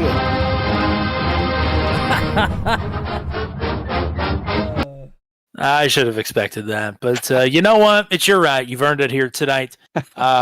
You are back in victory lane here on the channel. Congratulations, and go party, man. Thank you, boys. I appreciate it for everything y'all do. It's Saturday night. I'm sure a lot of these drivers, if they didn't like that race, you know what? They're partying that it's over. But I'm sure the podium drivers are feeling a little froggy here. It was wild at points, but just through and through, a damn good race here tonight, and I could not have hoped for anything more. Yeah, it was, really good, especially, we get a 35-lap run there at the end, almost make it to the white flag. It all goes up in smoke. We got to re-rack them. They give us more fireworks again. I think somebody might have called that earlier in the race, but neither here nor there. They really put on a show for us. All the thanks goes to the drivers that came out here tonight. I know we had a few that had to end up missing it, but these drivers put on a heck of a show for us. And thanks to everybody else that was watching out there as well. Lots of folks were in the chat here throughout the night. Kyle Zittle himself was in the chat. Dan Miglin, Lindsey G, of course, Matthew Short, Tyler Reddick fan hanging out. Love to see that as well. John K. hopped in here right here at the end, cheering on the Rain Man. Ashton Crowder as well. Thank you guys for tuning in, chatting with us week in and week out here. We really appreciate it. And anybody else that was watching here tonight, tell some friends and family to check us out, maybe subscribe. It could really help us out. But again, huge thanks to the drivers. Couldn't do it without them, and they make it special. And why don't we do this again next year around this time? What do you say? I'm loving it. We are already underway. Of course, I haven't started keeping the points yet because I'm doing a bit of spreadsheet work. Needless to say, this will count for quite a bit of points. So Garrett Rainey, more than likely going to be the points leader coming out of tonight, but can't say that for certain. Regardless, Garrett Rainey is $200 richer, or at least he will be next week when I get around to paying him. But man, this is a fantastic race, full of fantastic drivers. The best of the best here on the channel, minus a few notables, but they had probably more important things to do, to be honest. But regardless, thanks to each and every one of the drivers for coming out and racing with us tonight and all season. Thank you to everybody that was in the chat here tonight. We'll hope to see you again for some more good racing here throughout the week. Monday night, it is the Formula Super Series at Phillip Island, which will be making its Turn 200 debut. Tuesday night with the Venom Truck Series, we're at Nashville Super Speedway. On Wednesday night, it is, I believe, the season finale this week for ASRL Sports Car Championship, unless I am wrong about the date. No, it certainly is. You are right. This is it. All right, so Nürburgring this week for ASRL. Holy cow, get ready for that one. That's about it. That's all we got here as we head towards the holidays. Some other things to remember, though. January 6th, just announced tonight, the Daytona Charity Shootout is back on Turn 200 on Saturday, January 6th. Don't forget the Daredevil Series is starting back up on January 10th. So a big week there, the second week in January here on the channel. And that's about all we got here. Again, thanks to everybody for watching. Thank you to those who have subscribed here tonight and throughout 2023. Greatly, greatly appreciated. Oh, yes, how could I forget? Don't forget the Toys for Tots 2.4 Hours of the Glen presented by Turn 200 and the ASRL is next Saturday night. And we need drivers. We need them bad. It is a paid entry, but it all goes to charity. So please join our Discord. It is linked in the description of this video if you've not already. And we'll hope to see you next Saturday night. But that's all we got here for everybody with the channel, which is just me and the one and only, the incomparable, my very good best friend of all time, Mr. Matt Williamson. Wow. Until we meet again here from Talladega Superspeedway, I'm Tommy Cook. Congratulations to Garrett Rainey for winning the 2023 Turn 200 championship race. Have a great night, everybody.